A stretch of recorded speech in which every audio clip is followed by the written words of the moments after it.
We've just finished up a joint committee of the House and the Senate Higher Education Committees talking about the issues of college affordability, something I think is very important for the long-term future of the state, making sure that our students have access to quality education and don't come out burdened in too much debt.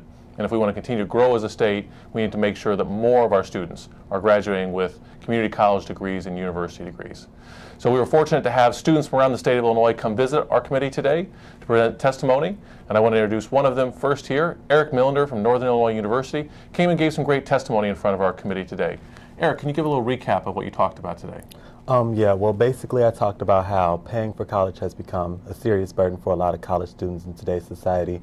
I know I personally have had to take out subsidized loans as well as unsubsidized. I've had to do private loans through the Sallie Mae Corporation. But all of this at the same time doesn't cover the full cost. And an additional burden that comes along with these loans is the fact that once you get out into the workforce, you now have to pay all these loans back. You know, the American dream is to get your education, make a good job, make good money, you know, start a family, be financially established. But yet in today's society that doesn't seem possible, because before you can even start to build your financial foundation, you have to start paying back all the money that you spend in order to get to that place to get to that spot in the first place. And what kind of career do you want to choose? I want to go into public health, you know, work within the community, especially the youth, promoting healthy lifestyles, promoting health plans. And it's not necessarily the career that gives you the best financial give back, but it's a job of passion and care.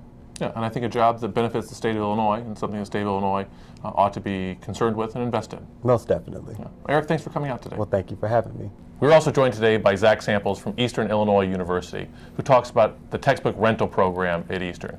Zach, could you talk a little bit about that program? Sure. Well, since 1899, when Eastern first started offering classes, our students have been able to rent their textbooks as opposed to purchasing them from a university bookstore or an online resource. So how that works is the faculty still assign the textbooks of their choice for the classes that they're teaching, and then our students pay $9.95 per credit hour, and that's it for their books. There was one semester I was in 15 credit hours of classes, which is the equivalent of 5 classes, so I paid less than $150 for 22 textbooks. Sounds like great savings and something hopefully some other universities in the state will look into. Zach, thanks very much for coming out. You're welcome. Thank you. We're also glad to have Joe McGee from the University of Illinois at Springfield tell a story about one of his classmates and the problems with high textbook costs. Joe, could you retell that? I work as a peer advisor at the University of Illinois Springfield, and doing what I do best is helping students, and as they come in and register for classes, seeing them excited about a class they want to take, and then having them come in at the middle of the semester and telling me that they have to withdraw from the class because they can't afford the textbook.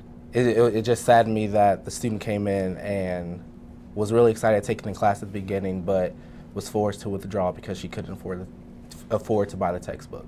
Thank you. Well, thank you for sharing that story. And hopefully over the next couple of months, the Senate Higher Education Committee will take up some of these issues and begin to tackle them to address this problem. Thanks very much for listening.